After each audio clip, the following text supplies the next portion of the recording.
അമ്പാടീസ് വേൾഡിൻ്റെ പുതിയൊരു വീഡിയോയിലേക്ക് എല്ലാവർക്കും സ്വാഗതം. സുഖമില്ലാത്തതുകൊണ്ട് കുറച്ച് ദിവസമായി വീഡിയോ ഒക്കെ ചെയ്തിട്ട് ഇന്നൊരു പഴവും മുട്ടയും വെച്ചിട്ടുള്ള ഒരു ഈവനിങ് സ്നാക്കാട്ടോ അമ്പാടി വരുമ്പോഴേക്കും ഉണ്ടാക്കി വെക്കുന്നത്. അതിനായിട്ട് ഞാനൊരു നന്നായിട്ട് പഴുത്തൊരു നേന്ത്രപ്പഴം എടുത്തിട്ടുണ്ട്.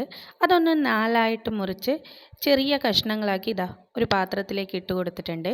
ഇനി നമുക്കിതൊന്ന് നെയ്യിൽ വഴറ്റിയെടുക്കണം. അതിനായിട്ടൊരു പാത്രം അടുപ്പത്ത് വെച്ച് കുറച്ച് നെയ്യ് ഒഴിച്ച് അതിലേക്ക് പഴമൊക്കെ ഒന്ന് ഇട്ട് കൊടുത്തിട്ട് ഒന്ന് നന്നായിട്ടൊന്ന് നെയ്യിൽ വഴറ്റിയെടുക്കുന്നുണ്ട്.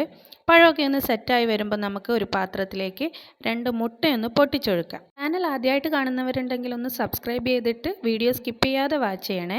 ഇനി നമുക്ക് മുട്ടയിലേക്ക് ഇത്തിരി പാലാണ് ഒഴിച്ചു കൊടുക്കുന്നത്. അതിലേക്ക് മധുരം വേണ്ടവർക്ക് ഇത്തിരി ഒരു ടീസ്പൂൺ പഞ്ചസാരയും ഒരു 3 ഏലക്ക പൊടിച്ചതും കൂടിയാണ് ഇട്ട് കൊടുത്തിരിക്കുന്നത്. പിന്നെ നമ്മൾ നെയ്യിൽ വഴറ്റി വെച്ച പഴവും കൂടി അതിലേക്ക് ഇട്ടിട്ട് നന്നായിട്ട് മുട്ടയും പഴവും എല്ലാം മിക്സ് ചെയ്യുന്ന രീതിയിൽ നന്നായിട്ടൊന്ന് ഇളക്കി കൊടുക്കുന്നുണ്ട്. എന്നിട്ട് നമ്മളൊരു പാൻ അടുപ്പത്ത് വെച്ച് അതിലേക്ക് കുറച്ച് നെയ്യ് ഒഴിച്ചിട്ട് നമ്മൾ ഈ കലക്കി വെച്ച മുട്ടയും പഴവും ഒക്കെ ഒന്ന് അതിലേക്ക് ഒഴിച്ചു കൊടുക്കുകയാണ്.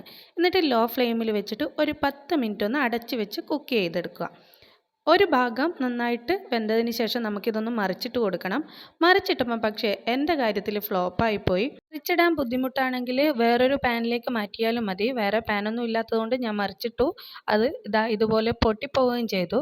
എന്നാലും കുഴപ്പമില്ല, ഞാൻ അങ്ങനെയൊക്കെ അഡ്ജസ്റ്റ് ചെയ്ത് പൊട്ടിയ രീതിയിൽ തന്നെ പാത്രത്തിലേക്ക് ഇട്ടിട്ടുണ്ട്. മുട്ടയും പഴവും മിക്സ് അല്ലേ, നല്ല ഹെൽത്തി ആയിട്ടുള്ളൊരു ഈവനിങ് സ്നാക്കാണ്. കുട്ടികൾക്ക് സ്നാക്ക് ബോക്സിലേക്കും അല്ലെ ബ്രേക്ക്ഫാസ്റ്റ് ആയിട്ടും ഉണ്ടാക്കാൻ പറ്റിയൊരു ഐറ്റമാണ്. തീർച്ചയായിട്ടും ട്രൈ ചെയ്ത് നോക്കിക്കോളൂ. വീഡിയോ ഇഷ്ടമായാൽ ലൈക്ക് ചെയ്യുക, ഷെയർ ചെയ്യുക, കമൻറ്റ് ചെയ്യുക. താങ്ക്